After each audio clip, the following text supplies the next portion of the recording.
Piştî çil salan mara du gencên Suryanî hat birîn. Li bajarê Amedê li dêra Ortodoks a Dayika Meryem a Suryaniyan de piştî çil salan bi merasîmek taybet mara olî a du gencên Suryanî ên dizewicin hat birîn. Di merasîmê de welatiyên ji cemaeta Suryaniyên ji bajarên Tirkiye û bi taybet ji bajarê Mêrdînê hebûn. Merasîm bi duayan dest pê kir.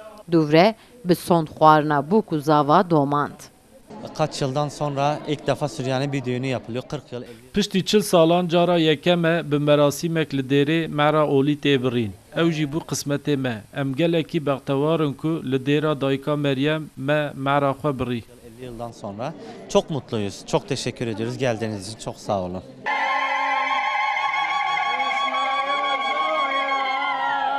Kêşeyên dêran ji bajarê Mêrdînê û ji Îstenbolê hatibûn. Kêşe bi duayan gustilkên bûk û zava li tiliyê wan kir.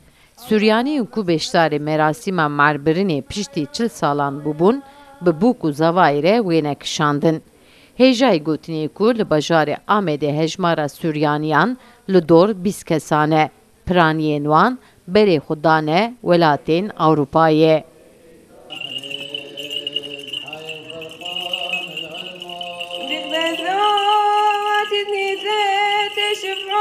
Hejmara Suryaniyên ên li Tirkiyê dijîn 25,000 e. Kesên ku li dêra mara xwe dibirin, li gor baweriya Suryaniyan nikarin ji hevdû veqetin. Dewra dibêjin Xwedê wan gihandiye hevdû û Xwedê dikare wan ji hevdû cuda bike. Sevda Kaplan, Kurdistan TV, Amed.